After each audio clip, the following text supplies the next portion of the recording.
yang dimuliakan oleh Allah Subhanahu wa taala. Alhamdulillah, kita berjumpa pada tempat yang dimuliakan oleh Allah Subhanahu wa taala di masjid. Pertemuan kita pada bulan yang mulia dan agung, tepatnya pada tanggal 21 Rajab 1442 Hijriah.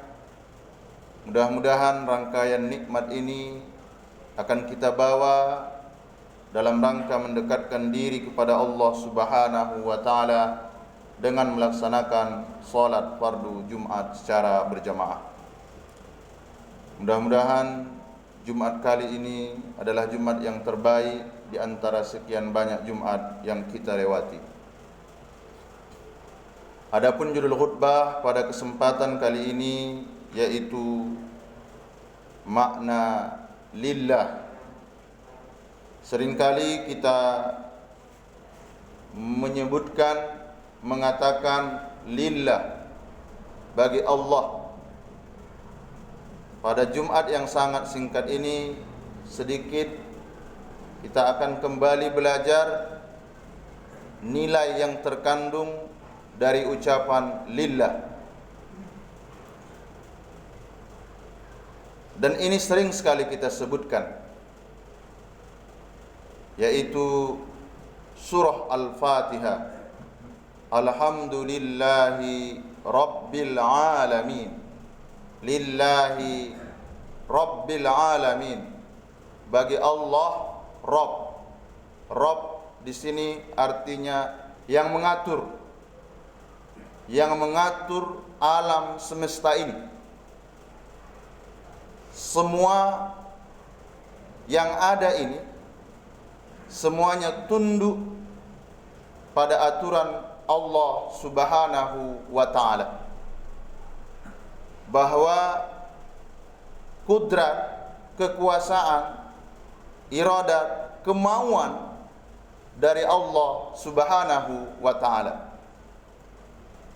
Jadi ketika kita memahami makna lillah, bahwa alam semesta ini pada prinsipnya diatur oleh Allah Subhanahu wa taala, dan seluruhnya tunduk dan patuh pada peraturan yang telah ditetapkan oleh Allah Subhanahu wa taala. Bumi, bulan, matahari, semuanya tunduk pada aturan Allah Subhanahu wa taala. Bahkan ratusan galaksi-galaksi, puluhan juta, itu seluruhnya tunduk kepada aturan Allah Subhanahu wa taala. Wa ma tasyauna illa ayyasha Allahu Rabbul Alamin. At-Takwir ayat 29. Dan kamu tidak dapat menghendaki kecuali apabila dikehendaki oleh Allah Rabbul Alamin, yang mengatur alam semesta. Jadi ketika kita sudah memahami ini, hidup kita sangat simpel sekali, sangat sederhana sekali. Apa yang harus kita lakukan? Kita hanya ikut aturan yang sudah ditetapkan oleh Allah Subhanahu wa taala. Kalau seandainya bumi, matahari, bulan tidak mengikuti apa yang diperintahkan oleh Allah Subhanahu wa taala, tidak berputar pada porosnya, maka alam ini akan hancur dan binasa. Tapi mereka mengikuti apa yang diperintahkan oleh Allah Subhanahu wa taala. Hanya orang yang tak percaya kepada Tuhan, orang yang tak beriman kepada Allah, yang mengatakan segala sesuatu itu terjadi dengan sendirinya. Tidak. Segala sesuatu itu ada yang mengaturnya dan ada yang menciptakannya. Siapa itu? Sang Khalik, Allah Subhanahu wa taala. dalam menerima aturan ini, alam jagat raya ini tunduk dan patuh kepada aturan Allah. Manusia dan jin yang tawar-menawar tentang peraturan yang sudah ditetapkan oleh Allah Subhanahu wa taala. Mari kita lihat dalam surah Al-Hasr ayat 24. Yusabbihu lahu ma fis samawati wal ard wa huwal azizul hakim. Seluruhnya apa pekerjaan mereka? Makhluk ini semuanya bukan diam.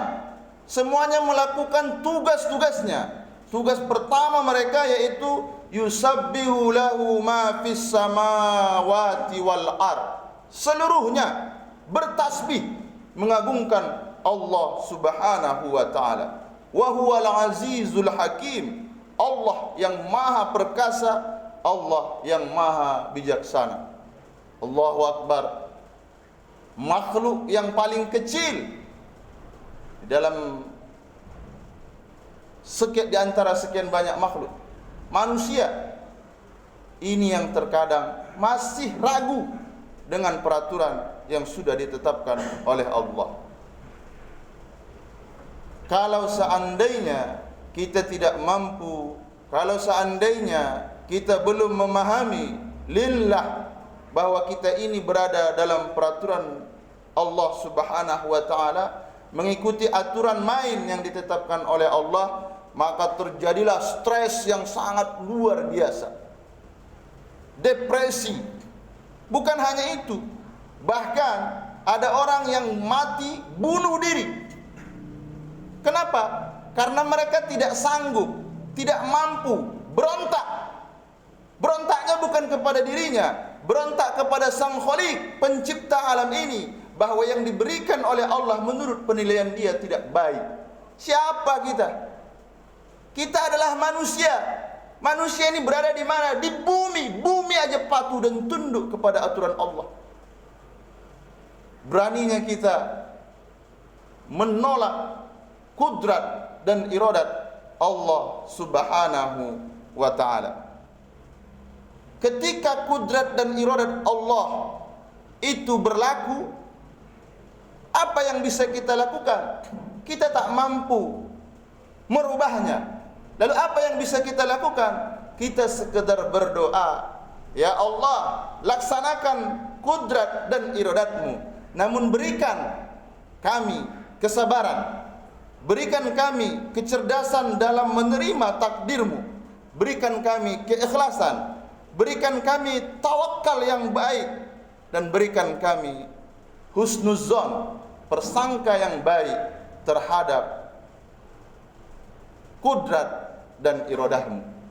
Kalau sudah seperti ini, maka segala sesuatu kita akan ucapkan alhamdulillah.